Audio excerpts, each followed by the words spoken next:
Hello friends, मैंने recently ये book दूसरी बार पढ़ी है और मुझे ये बुक बहुत पसंद है, तो मैंने सोचा आज आपको भी इसके बारे में बताएं। तो ये है मिल्स एंड बोन्स की, probably falls in modern romance genre. और मुझे ऐसी बुक्स बहुत अच्छी लगती हैं जहाँ आपको एक बुक कैरी करनी होती है और इसके अंदर 2, 3 या 4 या जितनी भी कहानियाँ हो सकती हैं उतनी कहानियाँ होती हैं। तो इसमें इन 3 ऑथर्स की एक एक कहानियाँ हैं। बेटी नील्स का है all I want for Christmas, Margaret Way का है वंस बर्न्ड और जेसिका स्टील का है अ सूटेबल हस्बैंड।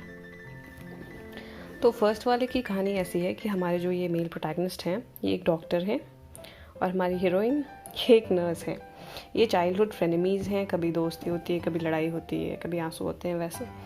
और अब ये कई सालों बाद मिले हैं, लेकिन जो ये डॉक्टर हैं ये इनकी सगाई हो चुकी है, एक इमोजन बोल के लड़की है उनसे। और एलेनोर का जो छोटा भाई है उसको ये जो डॉक्टर हैं उनका नाम हेनरी है और ये जो डॉक्टर है उनको वो बहुत पसंद करता है, मतलब एज अ गाय। तो उनको लगता है कि हाँ इनका काफ़ी अच्छा चल रहा है और मैं जब बड़ा होऊंगा तो मैं भी ऐसा ही बनूंगा वगैरह। तो एक बार वो अपने स्कूल आउटिंग पे गए होते हैं तो जबकि स्नोफॉल शुरू हो जाता है, तब ये दोनों मिलके अपने भाई को और बाकी जो बच्चे होते हैं उनको वापस सेफली लेके आते हैं। जिसके बाद हेनरी फिर इनके घर पे विज़िट करता है और वहाँ वो बहुत बीमार पड़ जाता है। तो एलेनोर क्योंकि उनकी बहन भी है और नर्स भी हैं तो उनकी देखभाल के लिए जाती हैं और उसके बाद इन दोनों की कहानी शुरू होती है। ठीक है, तो ये तो हो गई हमारी पहली कहानी। दूसरी वाली बहुत इंटरेस्टिंग है, ये है वंस बर्न्ड बाय मार्गरेट वे और ये गाय हारकोट और सेलिन लैंगटन की कहानी है। तो ये लोग पहले इनकी सगाई हुई होती है, लेकिन सगाई के कुछ समय बाद ये जो सेलिन है ये घर से भाग जाती हैं। तो इनको मतलब हमेशा ऐसा लगता है कि ये जो लड़का है ये he deserves better, somebody much better than me.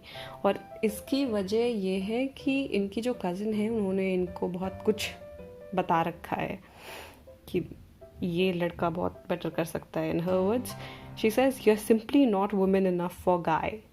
और वो इनको बहुत ज़्यादा लग जाती है तो वो घर से भाग जाती हैं। तो अभी क्योंकि इनके ग्रैंडफादर का निधन हो गया तो इसलिए ये वापस आई हैं और तब जब अब ये आई हैं तो अब ये ऑफकोर्स पहले से ज़्यादा मैच्योर हैं। तो अब इनको समझ में आता है कि किसने इनकी इनसिक्योरिटीज़ का कितना फ़ायदा उठाया है, लोग घर में कैसे हैं, किसे घर से क्या चाहिए वगैरह। और अब ये भी देखना है कि गाय के दिल में इनके लिए कुछ है या ही हैज़ मूव्ड ऑन। तो ये और हमारी ये जो तीसरी कहानी है a suitable husband by Jessica Steele, ये जर्मन और लुकास टावेनोर की कहानी है। जबकि ये बुक जब शुरू होती है तो जर्मन इनके छोटे भाई को डेट कर रही होती हैं, ठीक है, और ख़ुद की इनकी एक बड़ी बहन है। तो इनकी बड़ी बहन का ऐसा है कि जब भी इनका कोई बॉयफ्रेंड घर पे आता है तो वो उसको मतलब अपनी तरफ लुभा लेती हैं।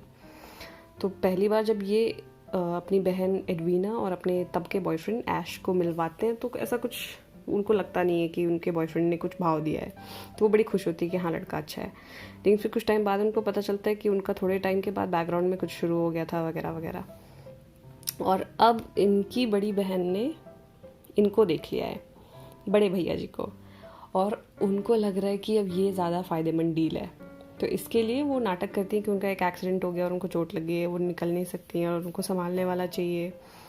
तो इसलिए वो इनको लेके जाते हैं। अब हालांकि इनको सच्चाई सारी पता है अपनी बहन के बारे में, ये जानती हैं वो कैसी है, लेकिन अब दूसरों को तो आप बोल नहीं सकते।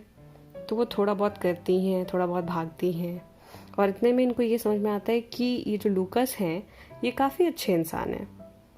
तो अच्छाई और थोड़ी बहुत गर्मा गर्मी से जो ये रिश्ता शुरू हुआ होता है वो अपनी मंजिल तक कैसे पहुंचता है, ये उसकी कहानी है। अगर आप लोगों ने इन तीनों में से कोई भी कहानी पढ़ी है तो मुझे ज़रूर बताइएगा आपको कैसी लगती है या आपके विचार क्या हैं इस बारे में। जिन लोगों ने नहीं पढ़ी है और शायद अगर अब पढ़ेंगे तो आप भी प्लीज़ बताइएगा मुझे आपको पढ़ के कैसा लगा। मिलते हैं अगले वीडियो में, बाय।